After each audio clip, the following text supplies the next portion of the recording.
Bom, gente, eu vou saudar aqui já do outro lado da tela para fazer o papo conosco, para abrir a edição desta segunda-feira, mais uma vez, o historiador, escritor e professor de literatura comparada da Universidade do Estado do Rio de Janeiro, a UERJ, João César de Castro Rocha.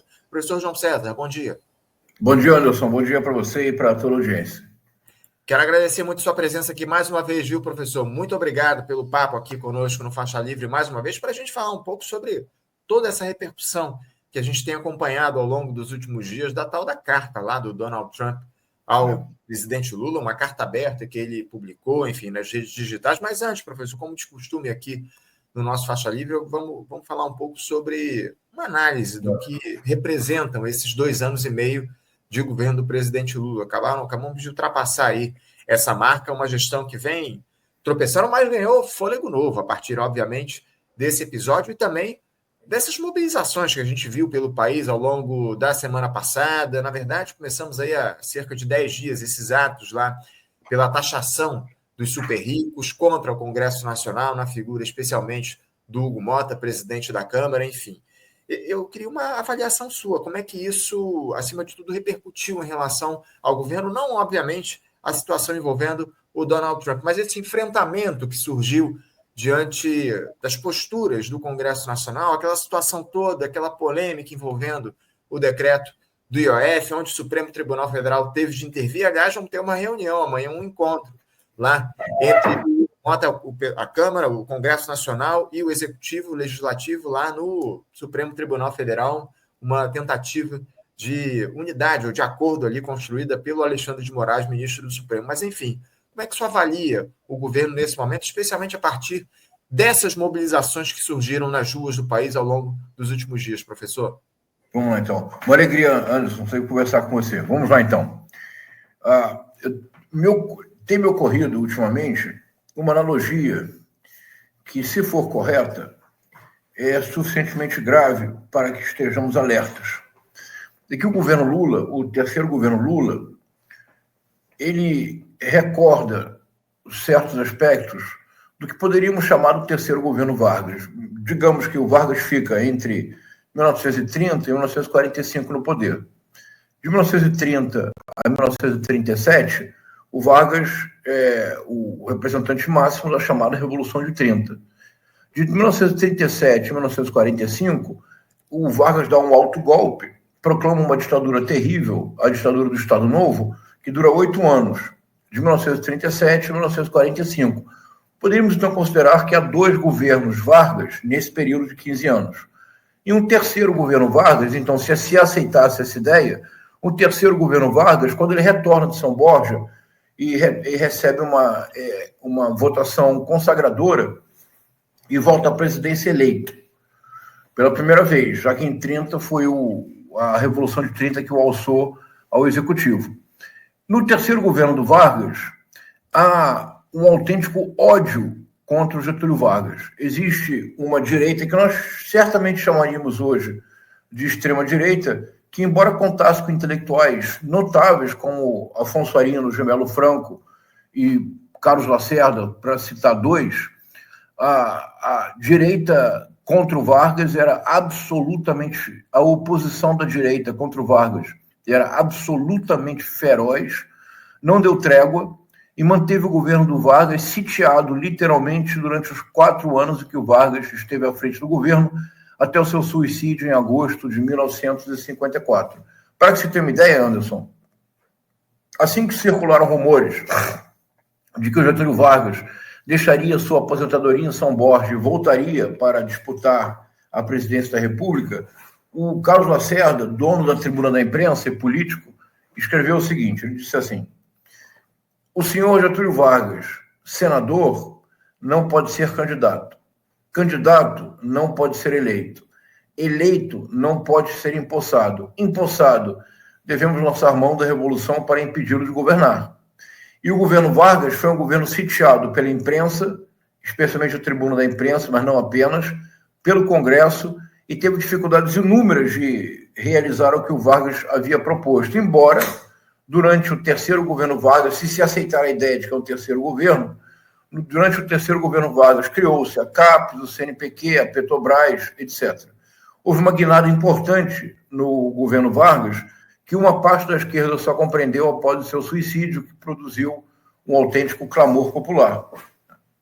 E o Getúlio Vargas, então, com seu suicídio, que é um dos atos políticos mais inesperados da política brasileira, da história da política brasileira, o Getúlio Vargas adiou o golpe da direita por 10 anos, o que não é pouca coisa. Sem o gesto político do Getúlio Vargas, nós não teríamos sequer Brasília. O Juscelino Kubitschek não teria sido eleito. Certamente não teria sido eleito, certamente não teria sido empossado, porque houve, assim como com Vargas, houve muitos esforços para que o Juscelino Kubitschek não assumisse. Foi graças a Marechal Lott, um general, um militar legalista, que o Juscelino Kubitschek, que havia vencido as eleições, assumiu o governo, com o João Goulart como vice-presidente. À época, as eleições eram diferentes. Para presidente e vice-presidente, não era uma chapa só, eram votações diferentes. Tanto que o João Goulart foi vice-presidente do Juscelino Kubitschek e depois vice-presidente do Jânio Quadros. Em boa medida, a popularidade do João Goulart nunca foi perdida e manteve-se sempre em alta com as classes trabalhadoras, porque o João Goulart, ministro do Trabalho do Getúlio Vargas, deu um aumento salarial de 100%, Anderson. Não é algo que se esqueça, não é verdade? Então, a minha proposta, para que nós pensemos, é que o terceiro governo Lula equivale a esse momento do Getúlio Vargas. Por quê? Veja, o governo Lula está completamente sitiado na Câmara dos Deputados, parcialmente sitiado no Senado. O governo Lula está absolutamente cercado pela mídia corporativa. Há uma viagem para a China, o presidente Lula traz para o Brasil dezenas de bilhões em investimento de infraestrutura. E qual é a manchete que domina os jornais e obsessivamente ocupa os analistas políticos? A suposta interferência da primeira-dama num jantar. Jantar íntimo, que não era público, e, salvo engano, num jantar as pessoas conversam.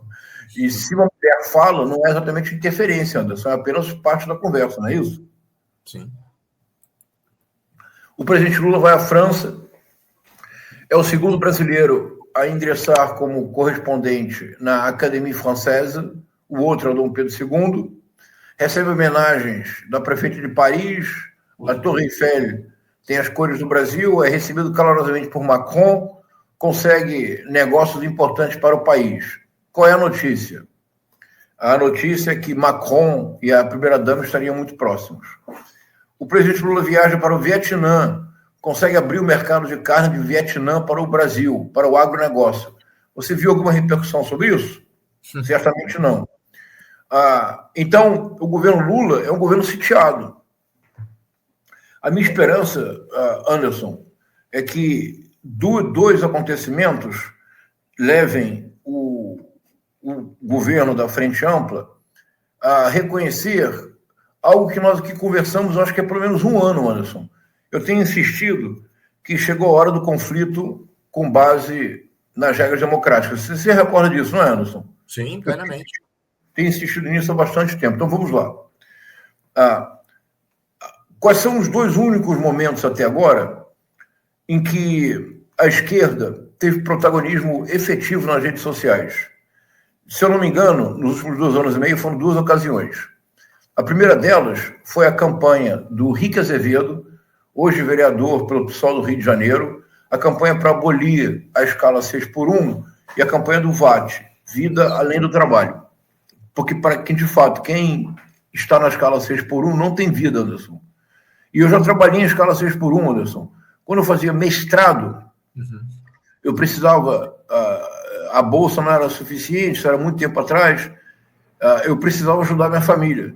Então, quando eu fiz o meu mestrado na UERJ, quando é que foi isso? 1992, eu trabalhava, como eu falo alguns idiomas, eu precisava de um emprego que me permitisse continuar fazendo mestrado. Então, eu tive uma ideia que me foi sugerida por uma pessoa na época. A ideia é que eu trabalhei durante mais ou menos 18 meses, até que entrei em colapso, tive que parar para terminar o mestrado. Eu trabalhei como telefonista internacional num hotel de madrugada. Eu chegava no hotel às 11 horas da noite, 10h30 eu jantava, saía 7 horas da manhã. Era em Copacabana o hotel, eu morava no Meia. Aí pegava um ônibus para ir para casa, eu não conseguia dormir de imediato, porque eu ficava muito agitado. Depois de 18 meses desse regime, eu literalmente entrei em colapso físico e abandonei o emprego para terminar o mestrado. Mas durante 18 meses eu vivi na escala 6x1. Você não tem vida, Anderson, porque nessa escala 6x1 você necessariamente trabalha sábado e domingo. Você só não trabalha sábado e domingo uma vez por mês. Mas não é que você não trabalha sábado e domingo, você não trabalha ou no sábado ou no domingo. Então, esse movimento do Rick Azevedo foi um movimento muito importante, porque levou pela primeira vez deputados da extrema-direita a recuarem, entre eles o Nicolas Ferreira, o Cleitinho, essa figura improvável que é senador em Minas Gerais, esse sujeito que é uma agonia escutá-lo, você percebe que os dois neurônios dele estão em conflito permanente, raramente se harmonizam para a produção de uma frase sensata. Todos eles voltaram atrás, não é verdade? Sim. Agora parou na Câmara. Primeiro momento. Segundo momento, essa campanha divertidíssima do Hugo Nem Se Importa, do deputado como é que ele chama o Arthur Lira? O deputado Pira alguma coisa. Pira das emendas. Mas o Hugo Nem Se Importa é absolutamente genial e produziu, de fato, algo muito importante. Dentro das regras democráticas, é o conflito. Não é nada diferente. Boa parte da mídia corporativa se espantou. Mas o que é isso? Que agressividade é esta? Ora, esta mídia corporativa, desde 2016, assiste o crescimento da violência simbólica de Bolsonaro dizendo para uma deputada: você não será violentada porque você não merece. Isso é uma coisa... É tão inconcebível que um ser humano diga essa frase, e ele não foi cassado. Um deputado que, para justificar um voto, diz: dedica o voto ao coronel Carlos Alberto Brilhantiucci, o terror da Dilma, por causa da tortura. O sujeito entra num parlamento, é o equivalente de alguém chegar no parlamento alemão e afirmar voto em homenagem a Adolf Hitler. Sim. E não foi cassado.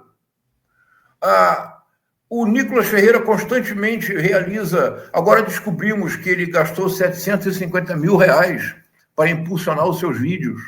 De onde veio esse dinheiro? Um deputado não tem R$750 mil, Anderson. Bom, não deveria ter. Um deputado em primeiro mandato, como deputado federal, não tem R$750 mil. Pelo salário, não tem como guardar R$750 mil. Então, essas duas campanhas, acho que mostram o norte. E que talvez eu não esteja tão equivocado. Chegou a hora do conflito dentro das regras democráticas, ou a extrema-direita volta com toda a força. Não tenha dúvida. Essa campanha que a gente teve aí ao longo dos últimos dias, questionando a postura do Congresso Nacional, também pedindo, obviamente, a taxação dos super ricos. Muitos vídeos foram criados, inclusive a inteligência artificial, para colocar essa campanha na prática. Enfim, mas eu acho que, acima de tudo, a mobilização de rua. A gente teve mobilizações na semana passada, lá na Avenida Paulista, em São Paulo, e mobilizações importantes e que começam a ganhar espaço. Obviamente que ainda é algo muito efêmero em relação à necessidade que a gente tem de levar gente para a rua, mas eu acho que é o início de um processo que precisa se ampliar ao longo dos próximos dias.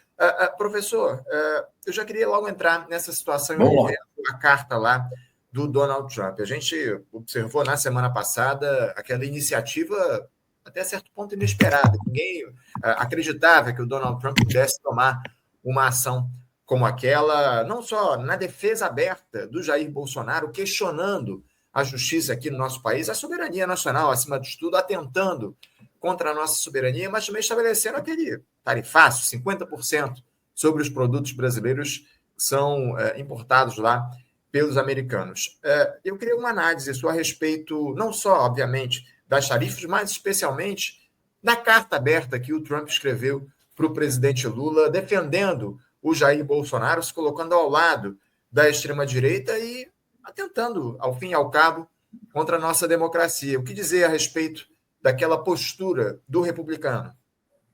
Vamos lá.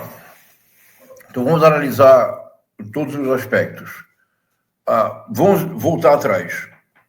O Donald Trump, inicialmente, antes de publicar a carta, o Donald Trump publicou uma longa mensagem na sua rede social, o Truth Social, que foi replicada pelo Tarcísio de Freitas com os seguintes dizeres: com a palavra, o presidente real Donald Trump, Jair Bolsonaro deve ser julgado somente pelo povo brasileiro durante as eleições. Força, presidente. Nessa primeira mensagem, o Trump dizia algo assim: o Brasil está fazendo algo terrível no tratamento ao ex-presidente Jair Bolsonaro. Ele não é culpado de nada, exceto de ter lutado pelo povo. Além disso, um negociador muito duro em relação ao comércio. Ele dizia,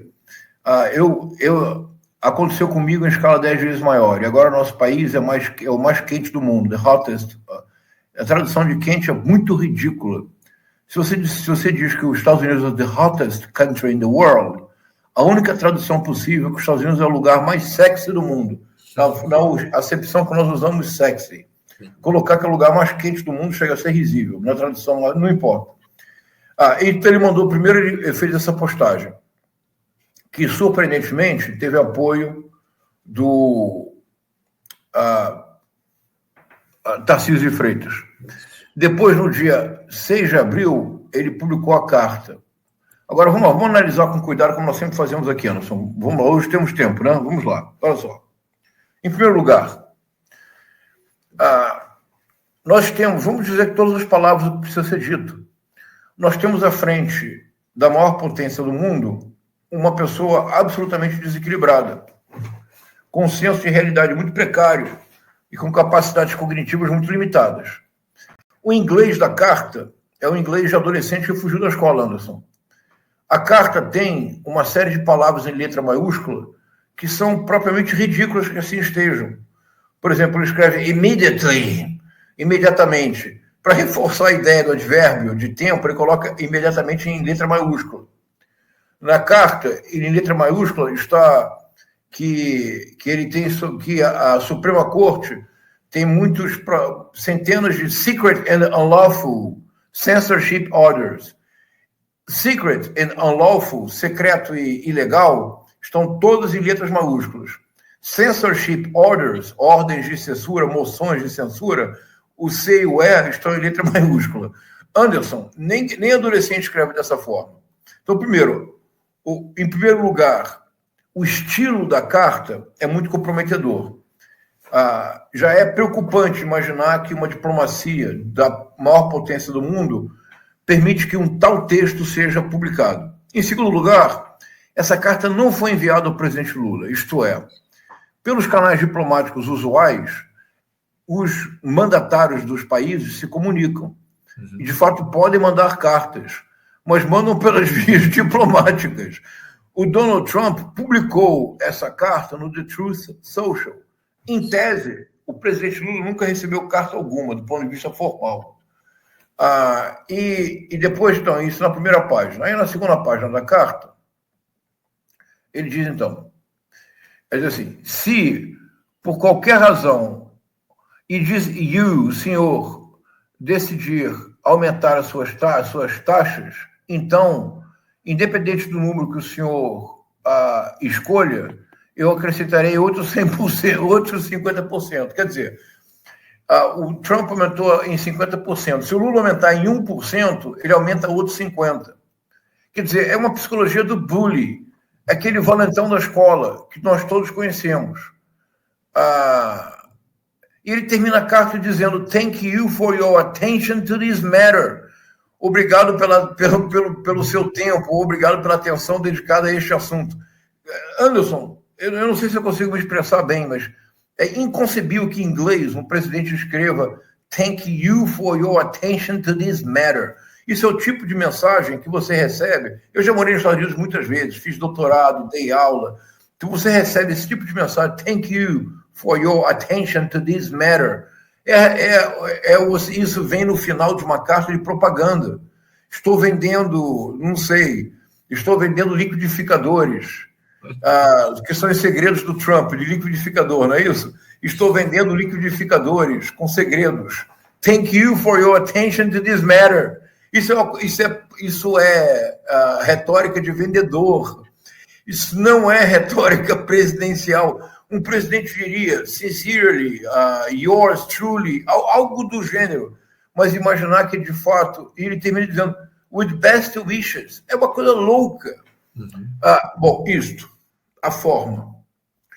O conteúdo é tão clownesco, tão farsesco, tão reality show de segunda categoria, que a única resposta possível para o Donald Trump, que obviamente o presidente Lula não pode dar, porque estaria se igualando em termos diplomáticos, a única resposta possível seria uma resposta de apenas uma frase. A resposta seria, you are fired. Que é o que ele dizia no programa The Apprentice, você está demitido, you are fired. Porque é inconcebível. O conteúdo, então, falemos do conteúdo. Qual é o conteúdo da carta? O conteúdo da carta que é o valentão da escola. Ou você tira o tênis, tira a calça, tira a blusa, joga fora a mochila, dá 3 voltas de cueca no pátio, ou eu vou aumentar suas tarifas em 50%. Porque o que ele pede, o que ele exige na carta, e a carta revela um limite intelectual muito preocupante. Porque na carta ele exige que o presidente Lula acabe com o julgamento do presidente Bolsonaro. Ele parece não entender que o poder que julga o presidente Bolsonaro é o poder judiciário, não é o presidente Lula. O executivo não pode dar uma ordem e alterar um julgamento em curso do judiciário. É absurdo. E se isto não acontecer, então haverá um aumento das tarifas de 50%. Anderson, o aumento das tarifas de 50% é um bumerangue. É óbvio que, especialmente o estado de São Paulo, será bastante prejudicado. Produtores de laranja, etc.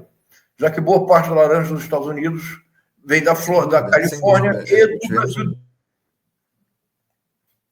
Me escutam? Ouço sim, fica à vontade. Boa parte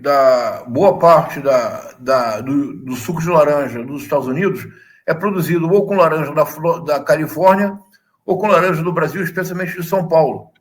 Mas o mais importante é que se você coloca 50% de imposto a mais para a entrada de produtos, salvo engano no mundo capitalista, só há uma forma de você compensar o fato de que você terá que pagar 50% a mais. E que você aumenta o preço. Sim. Então, em última instância, é óbvio que é muito ruim para a economia brasileira, não há dúvida alguma. Mas não é nada bom para a economia americana. Lá na ponta, o consumidor, lá da Georgia ou do Texas, estados fervorosamente trumpistas e republicanos, vão pagar mais pela sua cartela de ovos e vão pagar mais pelo suco de laranja. Agora, e do ponto de vista das relações internacionais, é uma aberração. É uma aberração que não foi vista nem mesmo, olha o que eu vou dizer agora, nem mesmo na diplomacia nazista houve uma aberração como esta. Eu espero que a audiência compreenda o que está acontecendo. A maior potência do mundo, a maior potência ainda econômica e militar do mundo, envia uma carta para um país de dimensões continentais, que é a 8ª economia do mundo, envia uma carta dizendo que se não houver uma interrupção do julgamento do ex-presidente, e que se essa interrupção deve ser decretada pelo presidente Lula, se não houver isto, haverá um aumento de 50% de impostos. Vamos lá. Em primeiro lugar, não é razoável. E um dos motivos que ele dá é que a balança comercial estaria deficitária para os Estados Unidos. Então, vamos lá. A balança comercial é superavitária para os Estados Unidos. Então, um presidente da maior república, do maior economia do planeta, cometer um erro desse, já é tão patético que você não tem o que comentar. Exige que haja um estabelecimento de uma ditadura no Brasil. A única possibilidade que o presidente Lula teria de acabar com o julgamento ao presidente Bolsonaro seria tomar uma atitude ditatorial e literalmente seria decretar o fim do judiciário. Uhum. Então, não é razoável do ponto de vista político, é absurdo do ponto de vista econômico, cria uma instabilidade mundial. Na sequência, ele anunciou uma taxação de 30% ao México e à União Europeia. Então, Anderson, anote o que eu estou dizendo. Donald Trump, se não mudar 180 graus a sua atitude, não termina o mandato. Inclusive, a gente vai daqui a pouquinho, professor, tratar a respeito disso com uma analista internacional que mora nos Estados Unidos para falar sobre a repercussão desse episódio por lá, uma brasileira que mora lá. A gente vai falar sobre isso.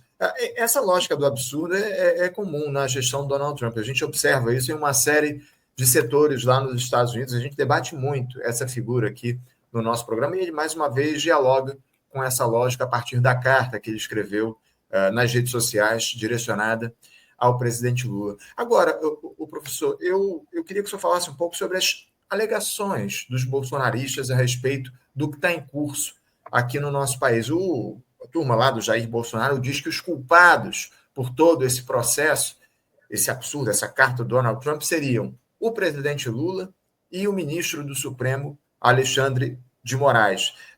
O senhor registrou muito bem aqui, o Trump fala em ditadura aqui no país, mas o que ele defende, acima de tudo, é uma atitude ditatorial do Lula para intervir na ação do judiciário brasileiro. Um negócio completamente sem sentido. Enfim, eu queria que o senhor falasse um pouco a respeito dessa alegação que o bolsonarismo utiliza, de que o Lula e o Alexandre de Moraes seriam responsáveis por esse processo, enfim, impediriam o avanço do debate, da discussão sobre a anistia ao Jair Bolsonaro, aquela turma lá do 8 de janeiro, enfim, como é que o senhor observa essa alegação utilizada pelo bolsonarismo, professor? Vamos lá. Revela a mesma falta de senso de realidade e a mesma limitação cognitiva do mestre. Nesse caso, os bolsonaristas são bons alunos. Eu, como professor, devo ficar feliz. Em que sentido? Vamos lá. Quando é que você pode decretar uma anistia? Para alguém que foi condenado por um crime. Eu acho que isso os bolsonaristas, Eduardo Bolsonaro entende. Paulo Figueiredo Filho compreende. A única possibilidade de conceder anistia é depois do trânsito em julgado. Porque, veja, Anderson, você tem... os bolsonaristas têm total certeza de que o Bolsonaro será considerado culpado? Ele não pode ser inocentado no julgamento? Pode, não pode? A defesa do Bolsonaro não pode encontrar razões técnicas para anular o julgamento? Sim. Teoricamente pode. Uhum. Então, não é possível ter anistia com um julgamento em curso. É uma coisa, isso é tão elementar que é constrangedor ter que falar nisso. Veja, o julgamento não acabou, Anderson. Então não pode haver anistia. É preciso esperar o resultado do julgamento. É tão elementar que chega a ser constrangedor. Primeiro ponto. Então esse é um ponto técnico. Agora o ponto mais importante, vamos lá. Vamos tocar o dedo aqui na ferida. Deixa eu ver se saiu uma coluna que eu escrevi. Me dá um minuto, Anderson. À vontade, professor, fica à vontade. Eu fiz uma coluna, eu escrevi um texto para a minha coluna do ICL, sim, em que o texto é assim, bolsonarismo em estado de dicionário. É o nome do texto. Deixa eu ver aqui se saiu essa coluna. Vou até procurar aqui também para a gente colocar esse texto, caso tenha saído, colocar no ar para que o senhor possa falar. Acho que não saiu ainda. Peraí, eu estou vendo aqui, não saiu. Não saiu ainda não. É bolsonarismo em estado de dicionário, mas eu posso ler para você uma parte do texto? À vontade. Porque expressa exatamente, é a resposta à sua pergunta. Uhum. Que eu acho que é o ponto mais importante. O texto, eu digo que é inspirado em Marinice Pereira Jorge. É importante reconhecer o que nos inspira. Aquele famoso texto em que ela definia uma espécie de dicionário do Bolsonaro. Lembra disso? Sim. Então, eu preparei um texto que diz assim: Jair Messias Bolsonaro. É como se fosse um poema. Vendilhão da pátria, traidor, entreguista, X9, traíra. Joaquim Silvério dos Reis, sabujo, submisso, puxa-saco, vira-lata, I love you, Mr. Trump, biltre, sem alvitre. Eduardo Bolsonaro, lambe-botas, tribulário, Judas, lambe-esporas, patriota da terra estrangeira, capacho, chaleira, nacionalista do alheio, baba-ovo, mesureiro, aduloso, I'm yours, Mr. Trump.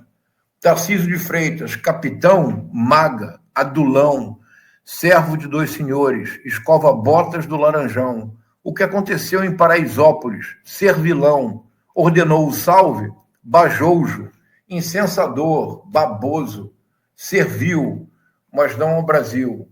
Epitáfio do bolsonarismo, sem palavras, oco, vazio. É isso, Anderson. Eu acho que isso ajuda a responder o que eu acho desses bolsonaristas. Vem de pátria. Há uma expressão no México que é muito forte, que é um país muito nacionalista. Se um político for chamado de bem de pátria, é pior do que xingar a mãe do sujeito. Todos esses bolsonaristas vêm de pátrias. Eu peguei todos os sinônimos possíveis. São bajoujos, babosos, baba-ovos, lambe-esporas, lambe-botas. Anderson, nós estamos assistindo hoje algo inacreditável. A soberania nacional é ameaçada. A economia brasileira é sitiada.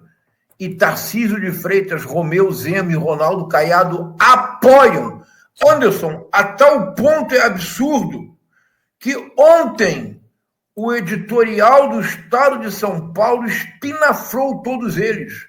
Você viu o editorial do Estado de São Paulo? Aliás, o Estadão tem publicado editoriais detonando o bolsonarismo, né, professor? Olha, deixa eu ler uma parte aqui eu tenho aqui, peraí, eu vou ler uma parte só. Diz assim, o editorial tem como título Aprendizes de Bolsonaro, fiéis à desonestidade intelectual do padrinho, governadores bolsonaristas que aspiram à presidência culpam Lula pela ameaça do tarifaço de Trump. A direita pode ser muito melhor do que isso. Vem o argumento e a conclusão. Sim. Nesse sentido, é ultrajante a complacência de governadores como Tarcísio de Freitas, Romeu Zema e Ronaldo Caiado diante dos ataques promovidos pelo presidente dos Estados Unidos ao Brasil. Então, Anderson, o Estado de São Paulo, sim, eu diria que o bolsonarismo apressou o seu atestado de óbito. E Tarcísio de Freitas... Não, fica à vontade, só para concluir. O bolsonarismo assinou o seu atestado de óbito. E Tarcísio de Freitas revelou-se, finalmente, um servo de dois senhores. É isso. A gente falou muito sobre esses editoriais que o Estadão publicou, algo absolutamente surpreendente diante do histórico desse periódico. Enfim, a gente fala muito a respeito da postura, do caráter desse jornal. Enfim, mas, professor, antes de a gente entrar nessa questão, nessa tese que o senhor defende, que o bolsonarismo, de alguma forma, decretou ou assinou o seu atestado de óbito politicamente, enfim, eu queria falar também sobre a postura de uma outra figura, na verdade, do filho do presidente, do Jair Bolsonaro, o senador Flávio Bolsonaro, que é outro que está dizendo aí que a culpa é do Lula, enfim. Aliás, ele sugeriu que o Congresso Nacional ele estaria cedendo às pressões do Alexandre de Moraes e se negando a discutir a pauta da anistia. Eu queria que o senhor falasse especificamente sobre a família do Bolsonaro, porque o Flávio Bolsonaro, ofendendo aí o próprio Congresso Nacional, enfim, há quem diga que isso mereceria uma sanção por parte, inclusive, do Davi Alcolumbre, as últimas falas do Flávio Bolsonaro. Mas o fato é que o Eduardo Bolsonaro está lá nos Estados Unidos conspirando abertamente contra o país. Há quem diga que ele foi o personagem principal na construção dessa carta publicada pelo Donald Trump. O que dizer sobre a postura dos filhos do Jair Bolsonaro nesse processo, professor? Quem puxa os seus não degenera. Tal pai, quais filhos? Recordemos os provérbios populares. O Eduardo Bolsonaro é um traidor da pátria. Ele comete crime de lesa pátria previsto na Constituição e no Código Penal. Ele deveria, portanto, ser processado como traidor. Traidor mesmo. O que ele está fazendo nos Estados Unidos é inconcebível. Ele, logo depois, divulgou uma carta que beira o patético, mas, do ponto de vista humano, é preocupante. Ele leu uma carta dizendo, leu um documento dizendo, na verdade, esta carta do presidente Trump é um convite para que os empresários brasileiros abram indústrias nos Estados Unidos, porque se produzirem nos Estados Unidos não pagarão taxa. Desculpe, mas é que é muito engraçado. Então, a carta de bully do Trump é um convite para que os brasileiros deixem o Brasil. Olha, Anderson, para pensar. Para que os brasileiros deixem o Brasil, convertam os seus suados reais em dólares e em dólares comecem a produzir, comecem do nada a ir para os Estados Unidos, num país que não conhecem, numa língua que talvez não falem, numa legislação que certamente ignoram, que abram negócios, que a burocracia será rápida e que, se eles produzirem se eles produzirem as suas mercadorias nos Estados Unidos, eles só pagarão os impostos do país, e não os 50%. Ou seja, ele está achando que trabalhador é como ele, porque o empresário é um trabalhador. Ele está achando que trabalhador, Anderson, é como ele, que pede licença da Câmara, pega dinheiro da Câmara para viajar e recebe milhões do Pix doado para o pai. É totalmente patético. 1, 2. Agora, o Eduardo Bolsonaro é patético. É um Carluxo que arranha inglês, mas vive em outra dimensão.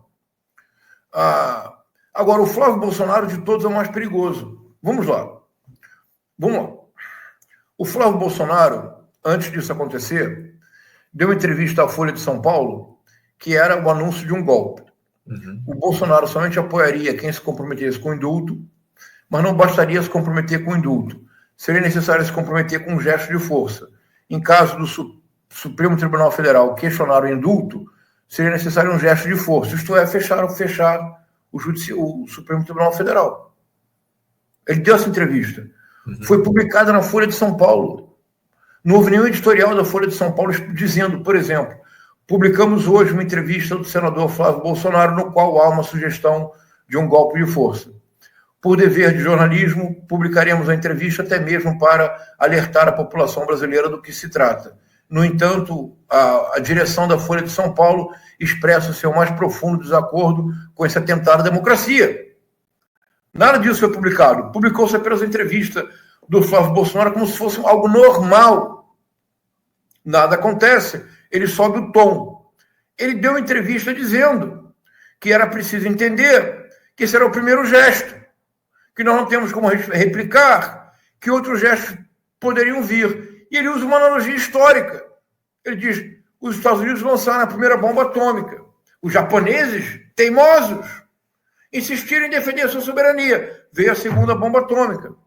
Ou seja, o que ele está dizendo é que a ameaça dos 50% é a primeira bomba atômica. Qual será a segunda? Que os Navy SEALs invadam o Brasil, que o exército americano invada o Brasil. Anderson, é isto que este personagem de triste figura, sem ser o Don Quixote, é isto que esse personagem de triste figura está propondo.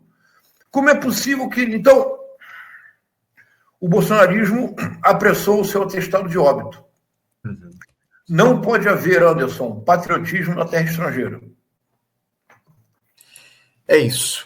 Acima de tudo, não pode haver patriotismo na terra estrangeira. Eu acho que a síntese do que está em curso é isso. Agora, professor, ainda antes da gente tratar um pouco mais de maneira aprofundada dessa sua análise a respeito da morte política do bolsonarismo, o senhor acredita numa eventual fuga do Jair Bolsonaro do país diante de tudo que está acontecendo? Enfim, aliás, inclusive, o deputado Lindbergh Faria pediu, ao longo desses últimos dias, a prisão preventiva do Eduardo Bolsonaro, pediu a prisão dele ao Supremo Tribunal Federal diante desse episódio, por traição à pátria. Enfim, como é que o senhor vê a posição do Jair Bolsonaro em relação a tudo isso? O senhor acredita que ele possa deixar o país depois dessa situação toda que ocorreu, dessa carta do Donald Trump aqui ao presidente Lula?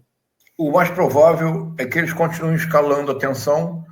É a única estratégia da extrema-direita, é escalar a tensão de modo a produzir um caos cognitivo que pode ter frutos políticos. É a tese do Steve Bannon, na tentativa de acelerar o processo de destruição da ordem presente para voltar a uma ordem, hipoteticamente, a uma idade de ouro, ou para criar um paraíso na Terra, é preciso destruir tudo que aqui está. E você só destrói aumentando constantemente a tensão. Você leva as instituições a um colapso, e as instituições sendo levadas a um colapso, você tem maior facilidade para impor um golpe de força. É o que o Trump está tentando fazer nos Estados Unidos. Você vai conversar com a especialista, peça para que ela fale um pouco das estratégias adotadas pelos agentes do ICE, o Immigration and Customs Enforcement. Eles estão, por exemplo, agora, quando um imigrante é citado para ir à corte para tratar de uma simples multa de trânsito, eles sequestram o imigrante. Aconteceu agora, na última semana, algo que nem os nazistas fizeram, Anderson. Anderson, vou repetir, nem os nazistas fizeram. Eles estão sequestrando imigrantes em centros cirúrgicos. Anderson, a pessoa sendo operada. Nem os nazistas fizeram isso, Anderson. É uma coisa absoluta. O Trump agora quer criar uma prisão nos swamps da Flórida, nos pântanos da Flórida, e brinca dizendo que será o Alcatraz Alligator, porque a famosa prisão de Alcatraz, você podia até ter... Era impossível fugir, uma pessoa só fugiu. Porque, entre outras coisas, tinha que nadar até a costa, e estava um mar infestado de tubarões. Na Flórida não há tubarões, mas há os alligators. Uhum. É uma coisa inconcebível. Bom, dentro desse contexto, uma figura como Flávio Bolsonaro ameaçar uma segunda bomba atômica, todos os políticos Bolsonaro, o líder da oposição no Senado, Rogério Marinho, veja, eu tenho enorme respeito pela figura do líder da oposição. O que um líder da oposição deve fazer, a oposição sem trégua. Não existe oposição civilizada. Isso é uma invenção da imprensa. Se você é oposição, você tudo faz para criar obstáculos ao governo. É da natureza da oposição, não tem nenhum problema nisso. Mas o Rogério Marinho ir à televisão e defender que o Brasil aceite as exigências norte-americanas, veja, não é mais ser líder da oposição, é ser líder de potência estrangeira no país. Isso é crime de lesa pátria. Então, todos estes vão pagar um preço caro, porque tirando os fanatizados bolsonaristas, e aí não há muito o que fazer, tirando os fanatizados bolsonaristas, veja, o editorial do Estado de São Paulo, neste sentido, me parece sintomático. Qualquer pessoa que não tenha vendido a alma por uma radicalização política monetizadora, porque eles estão fazendo isso para cash in, para colocar dinheiro no bolso, é para monetizar, é para radicalizar. Daqui a pouco vão pedir Pix para que eu possa manter o meu trabalho. O Paulo Figueiredo, para que eu possa manter o meu trabalho na Flórida, eu preciso do apoio-se, cadastre-se, ajude-me, Pix. No fundo, tudo é uma estratégia de monetização, Anderson. Mas essa estratégia de monetização agora chegou no limite. É muito importante, como já estamos chegando no final, Anderson, é muito importante dizer o seguinte: haverá contratempos sérios para a economia, talvez inflação puxada por alimentos, haverá certamente um comprometimento do crescimento do PIB se esse imposto for efetivado, criará dificuldades para a balança comercial brasileira reais, mas é uma oportunidade única que o governo tem para mudar o rumo. É uma oportunidade única que o governo tem para compreender que a única forma de obter apoio é explicitar o seu lado. O lado do governo não pode ser centro-direita, não pode ser direita, não pode ser dar as mãos a Arthur Lira e Hugo Mota, porque o que eles estão fazendo hoje é um sítio ao governo para inviabilizar a reeleição do presidente Lula. É óbvio que a essa altura do campeonato já deve ter ficado mais do que claro para o presidente Lula que não haverá conciliação possível com Hugo Mota e Arthur Lira. A única conciliação com Hugo Mota e Arthur Lira é deixar o governo em 2027 tendo dado para eles cada vez mais bilhões de reais para as emendas secretas, que são o maior escândalo de corrupção da história do país. Eu acho que está mais do que claro, acima de tudo, que o Lula cometeu um erro quando ele se uniu, acima de tudo, apoiou a eleição do Hugo Mota, patrocinado pelo Arthur Lira para a presidência da Câmara dos Deputados. Esse grande acordão que se construiu pela governabilidade tem se mostrado um erro. Professor, como o senhor disse aqui, estamos nos aproximando do final do nosso papo. Eu queria ainda explorar um pouco mais essa tese que o senhor tem levantado ao longo dos últimos tempos, de que o bolsonarismo, a extrema-direita, especialmente o Jair Bolsonaro e a família, assinaram o seu atestado de óbito na política. Essa carta ameaçadora de Donald Trump, de alguma forma, encerra o histórico na política do Jair Bolsonaro e dos seus filhos, diante de tudo que está colocado, diante de toda a repercussão, diante do ataque à democracia, à soberania nacional? Como é que o senhor avalia o futuro político do Jair Bolsonaro e dos seus depois desse episódio? Então, vamos lá. O Jair Bolsonaro é carta fora do baralho. A única possibilidade de que assim não seja, e vamos falar claramente aqui, Anderson, é se houver uma invasão militar dos Estados Unidos no Brasil. Não há outra possibilidade, Anderson. É a única possibilidade. Invasão militar dos Estados Unidos no Brasil. O que me surpreende, porque eu considerava que nós teríamos que enfrentar por um longo tempo um bolsonarismo sem Bolsonaro.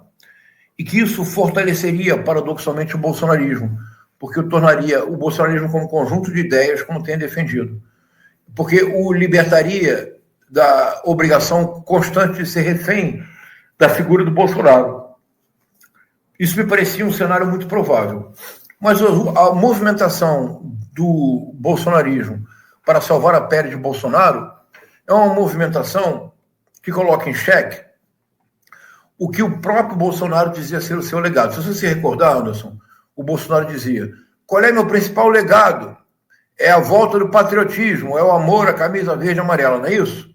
Pois bem, esses movimentos políticos, eles só se tornam movimentos de longo prazo quando a eles se associa uma simbologia. Se não houver um símbolo, o movimento político não se sustenta. Então, por exemplo, na Argentina, o peronismo.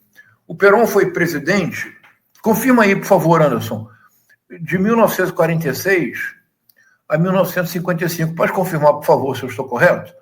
55, com certeza, é quando houve o golpe que o depois.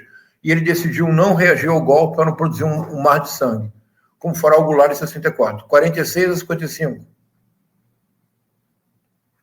Você está sem som, Anderson. Exato, 46 a 55. Obrigado.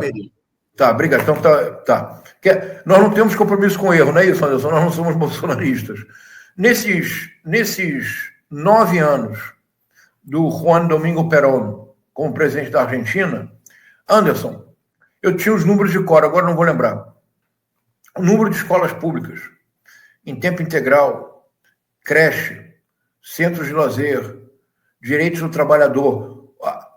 O Perón produziu na Argentina uma importante revolução no que se refere à assimilação do trabalhador e ao reconhecimento dos seus direitos.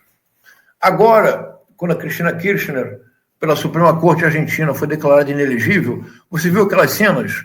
Uma multidão na janela da Cristina Kirchner, cantando um hino peronista, que lembrava o famoso hino do Getúlio Vargas.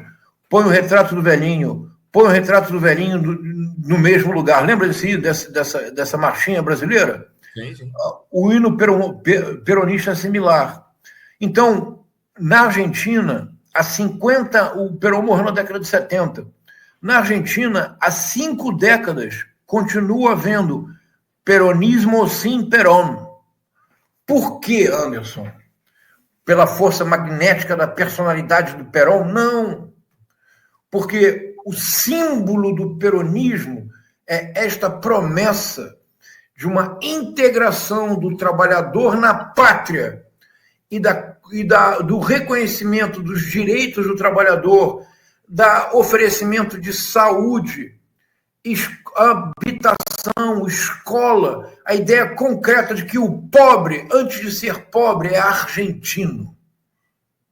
O peronismo vai continuar, porque ele tem um símbolo, mesmo com o retorno complexo do Perón ao poder, já idoso, mesmo com a presença não da Evita, mas da Isabelita Perón, da Isabela Perón, a mística não se perdeu, porque em qualquer momento o Perón sempre dizia tudo aos trabalhadores. Isso é o símbolo do peronismo. No caso, o presidente Lula retorna em 2022 a uma frente ampla contra a ameaça à democracia. Mas as pessoas que votam no Lula, aquelas pessoas do Nordeste que caminharam horas para depositar um voto para o presidente Lula, Há pessoas no Nordeste que caminharam horas porque tiveram seus transportes parados pelo Sidney Vasquez, que tem que ir para a prisão, e pela Polícia Rodoviária Federal. Eles caminhar essas horas, porque existe em relação ao lulismo uma memória similar à do peronismo.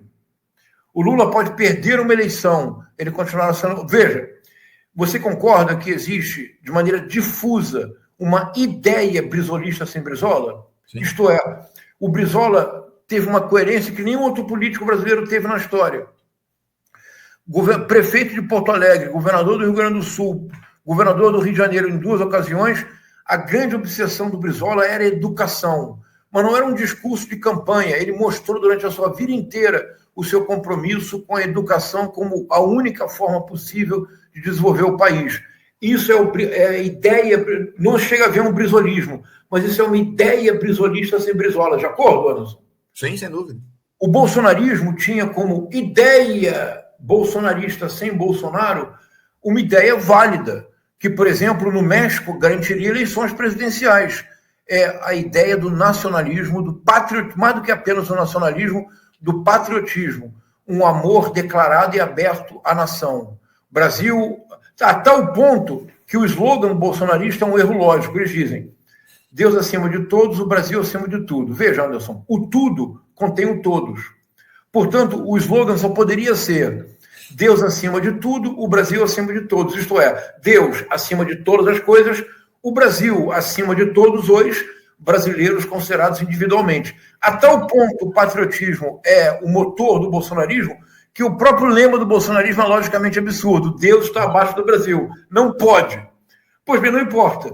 Esse era o legado, é o patriotismo. Tanto que depois da derrota, o Bolsonaro disse ainda na cadeira da presidência: o nosso legado é o patriotismo. Pois bem, Anderson, para salvar a pele do Bolsonaro, eles estão jogando fora o patrimônio que eles construíram. Não pode haver patriotismo da terra estrangeira, não pode existir nacionalismo do alheio. Eles são adulões, servilões, lambibotas, lambisporas, traidores, X9, e podemos seguir a lista infindável.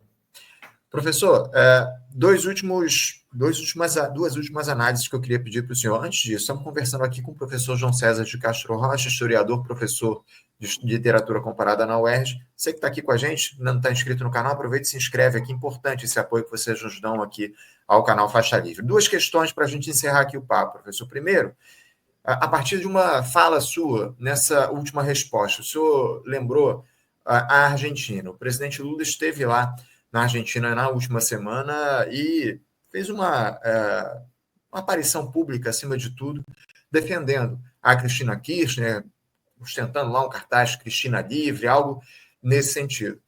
Boa parte, ou alguns setores da grande imprensa aqui no nosso país, criticaram essa postura e acabaram, de alguma forma, comparando a ação do Trump, a tentativa de ataque do Trump à nossa soberania, a essa postura do Lula, que, de alguma forma, se assemelharia. O Lula estaria atentando lá contra o judiciário argentino que condenou a Cristina Kirchner. Eu queria que o senhor falasse um pouco sobre essa comparação que é feita da ação, da atitude do Lula em relação a Cristina Kirchner e da postura do Trump em relação aqui ao nosso país. Primeiro, essa análise sua, e depois eu vou entrar no tema do Tarcísio de Freitas. Fica à vontade. Então, vou ser bem rápido, vamos lá.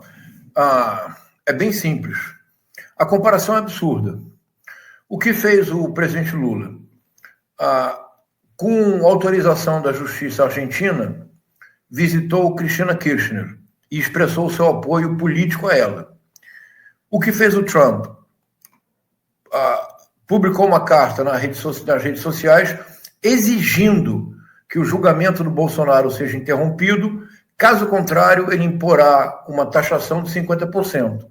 O presidente Lula expressou um apoio político individual, o presidente Trump ameaçou uma nação de retaliação por outra nação estrangeira. A simples comparação demonstra o absurdo a que chegamos neste país, em que o absurdo foi naturalizado a tal ponto que não há o mínimo respeito à inteligência alheia. As ações são de natureza radicalmente distintas. Não há como compará-las, Anderson. Por exemplo, muitos presidentes da União Europeia já disseram que apoiam a Ucrânia, o Zelensky, e, portanto, atacam Putin. Nenhum deles ameaçou cobrar 50% de impostos dos produtos russos. A comparação é absurda, Anderson, não se sustenta. Segunda questão para a gente fechar aqui o nosso papo, professor. Esse personagem que é o governador de São Paulo, o Tarcísio de Freitas, que é colocado aí como um presidenciável para o ano que vem. O senhor vê essa ação, essa atitude do Donald Trump, do bolsonarismo aliado ao Donald Trump, afastando o Tarcísio de Freitas do clã Bolsonaro? Porque o governador de São Paulo, ele se posicionou contrário a essa ação do Donald Trump, de alguma forma, especialmente pelos efeitos econômicos que isso vai trazer para o estado de São Paulo. A gente citou ali suco de laranja, enfim, São Paulo é um dos grandes produtores e um dos grandes exportadores de suco de laranja para os Estados Unidos. Isso afeta diretamente a economia do estado. E o Tarcísio se reuniu, inclusive, no final da última semana com um membro, um integrante da Embaixada dos Estados Unidos em Brasília, justamente para tentar negociar esse tarifaço, algo, inclusive, que alguns juristas dizem que é digno de um impeachment, de um processo de impeachment contra o governador de São Paulo, porque ele não estaria autorizado a negociar pelo Estado brasileiro, e ele fez lá, nessa reunião que ele teve com um membro da Embaixada dos Estados Unidos. Enfim, mas eu queria propriamente que o senhor se atentasse a esse possível afastamento do clã Bolsonaro do Tarcísio de Freitas a partir do caso Donald Trump, dessa carta publicada, professor. Tá, vamos lá. Em primeiro lugar, foi algo muito importante que aconteceu. O governador Tarcísio de Freitas conta com uma blindagem completa da grande imprensa. Completa, Anderson. Por exemplo, o que aconteceu em outubro de 2022 em Paraisópolis, você sabe? Você sabe quem matou aquele cidadão que passava próximo ao comício do Tarcísio de Freitas? A Polícia Militar rapidamente encerrou o inquérito e não se sabe sequer, não se descobriu sequer de qual arma partiu a bala que matou um trabalhador que teve a infelicidade de passar naquela hora. A campanha do hoje governador, tentou dizer que ele tinha sido atacado pelo crime organizado. Um repórter da TV Record filmou. Os seguranças do Tarcísio tentaram obrigá-lo a apagar as imagens. Ele não apagou, ele foi demitido. Uhum. O que aconteceu em Paraisópolis, você sabe, Anderson? Eu não sei. Na campanha para a prefeitura, o Tarcísio de Freitas voltou a usar o crime organizado como arma política, ao acusar falsamente o candidato Guilherme Boulos a ter recebido apoio do PCC. Ele foi tornado inelegível? Não foi. O Nicolas Ferreira está sendo ameaçado de ser tornado inelegível por ter feito uma mentira muito menos grave, acusado o prefeito de Belo Horizonte, infelizmente falecido, de ter escrito um livro pornográfico. Está ameaçado de ser tornado inelegível por isso. O Tarcísio Freitas disse que o Guilherme Boulos teve apoio expresso formal do PCC. É muito mais grave. E o Tarcísio Freitas disse isso no domingo durante o processo eleitoral. A eleição não havia acabado quando ele deu essa declaração desastrosa. Aconteceu alguma coisa? Não. Os índices de segurança pública de São Paulo pioram. A educação em São Paulo está sendo destruída. Aulas estão sendo preparadas pelo chat GPT. Um número não pequeno de professores do Estado estão pedindo exoneração. Existe alguma matéria sobre isso? Só se fala do gestor, do bolsonarista moderado. Não é isto? Sim. Bastaram, Anderson, veja o que eu vou dizer agora que é importante. Bastaram 24 horas de falha na blindagem permanente dada ao Tarcísio e ele quase, como na Missão Impossível, virou a mensagem que se autodestruiu. Anderson, apenas 24 horas de falha na blindagem. Só bastaram 24 horas para o Tarcísio revelar que ele é o servo de dois senhores. Como ele não leu a Bíblia, recomendo a ele que vá lá em Mateus e Lucas. Lucas, sobretudo. Não se pode ser servo de dois senhores. O Tarcísio diz que ele é um político que, na verdade, é um gestor. Mas, há 3 dias atrás, fez questão, depois da mensagem do Trump, de ir passear com o presidente Bolsonaro e escrever: sempre muito bom estar ao seu lado, meu presidente. A primeira declaração dele, ele disse que, como capitão do Exército, ele é nacionalista. A primeira declaração dele foi de apoio ao Trump e tentativa de culpar o Lula. Num servilismo, numa submissão, numa sabugice tão asquerosas que o Estado de São Paulo publicou o editorial que nós lemos. O Tarcísio revelou ser um servo de dois senhores. Ou ele é democrata, ou ele defende que o judiciário suspenda o julgamento do presidente Bolsonaro. Ou ele é nacionalista, ou ele lambe as botas do Laranjão. As duas coisas ao mesmo tempo não pode ser. Esse é um momento muito importante. Nós precisamos explorá-lo ao máximo. O Tarcísio de Freitas finalmente retirou a máscara, mostrou a sua cara e é a cara de um servo de dois senhores. Servos de dois senhores não fazem carreira política promissora.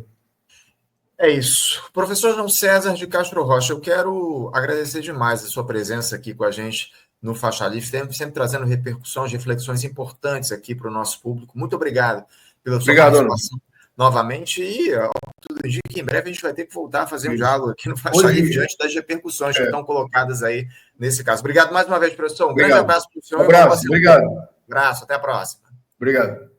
Conversamos aqui com o João César de Castro Rocha. João César, historiador, escritor e professor de literatura comparada da Universidade do Estado do Rio de Janeiro.